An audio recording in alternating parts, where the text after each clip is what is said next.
Battlefield Hardline in 2025. It's been 10 years now since the game was released back in 2015. So yeah, it's crazy. Like, I'm going through all these games and like saying it out loud. It's not until I actually hit record and say like, oh, it's been how many years that I realize it's like how long it's been. And in the case of Battlefield Hardline, I didn't even think until now that it's actually been a full decade since this game came out. And it got a lot of hate, a lot of undeserved hate, in my opinion, that really was just so stupid because people hated on the game because it was too far away from Battlefield 4 and Battlefield 3. But that was like the whole point. It was supposed to be a spin off of the Battlefield series.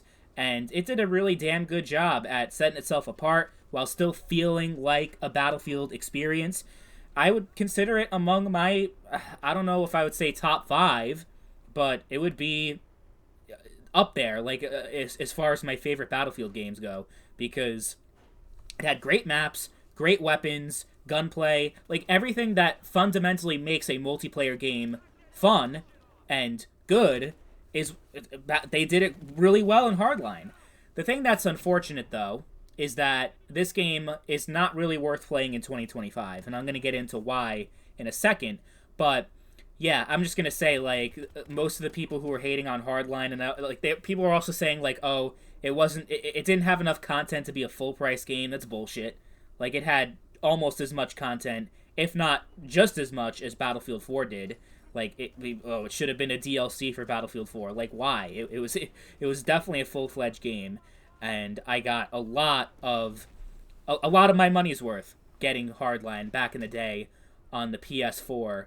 I am playing the Xbox One version in this video because my PS4 broke years ago and I never felt like replacing it. I don't have a PS5, but I do have Game Pass Ultimate. I have EA Play, so Hardline was included with that, so I was able to just download it to the Xbox One. And it was fun coming back. Like, I've made a couple of videos talking about Battlefield Hardline. I think I made one like 2021, 2022. And back then, it was actually a lot different. You actually were still able to find full games. There were multiple servers that were full. You had team deathmatch servers, you had conquest servers.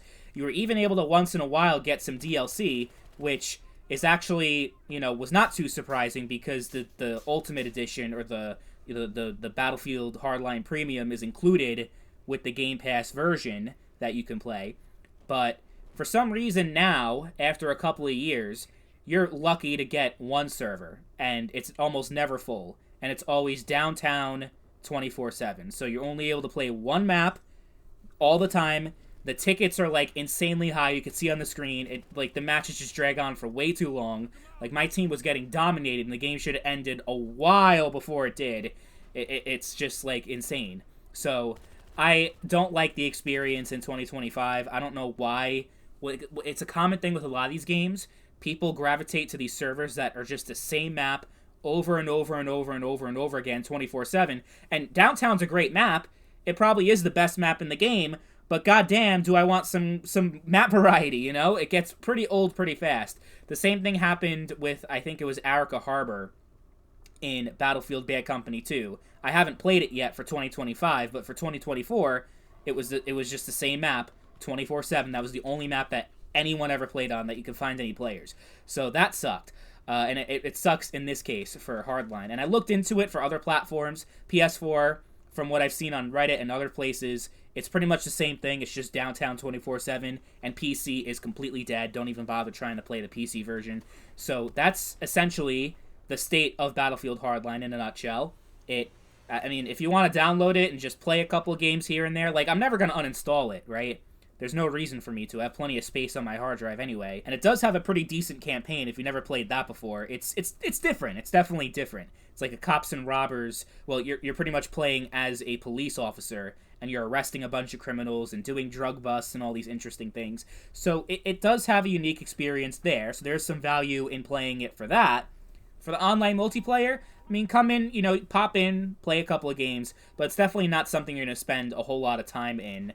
And if you're a new player also and you don't have a lot of shit unlocked, it's not going to be fun because it's all like people who've played this for 10 years that are still playing. So they're going to have better weapons and better shit than you, and they're going to have a much easier time just killing you, and you're not going to it's going to be hard for you to counter them. So, yeah, overall, it's tough, isn't for me to say it, because I've always defended this game over the years, and I'm still defending it. Like, it's still a great game. It was a great game. But the nature of online multiplayer games is that they just eventually dwindle out and die. The player counts decrease and everything, and that's just what's happened with Hardline. I would say of all of the Battlefield games that you can play in 2025, I think this is honestly the one that I want to replay the least, just because it's like, I mean, Bad Company 2 as well, same problem.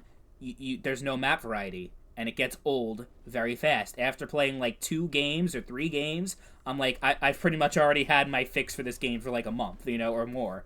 Like, I'm like, fuck this. So yeah, it's just not worth it to me, regardless of which platform. Definitely not on PC. If you want online multiplayer, it's just not going to happen. Also, the PS3 and 360 versions were shut down late last year, so for some reason you only have access to those versions. You also can't play those games online, but you can still play the campaign, obviously. But yeah, let me know in the comment section if you still play Battlefield Hardline in 2025 and how you feel playing it, or just if you've played it before, what are your overall thoughts and your experiences with this game? Do you think that it was underrated, like I do? Do you think that it deserved the hate that it got? I'm interested to see what you guys have to say in the comment section. But anyway, that's it for me for today. Thank you all for watching, and I will see you guys later. Peace.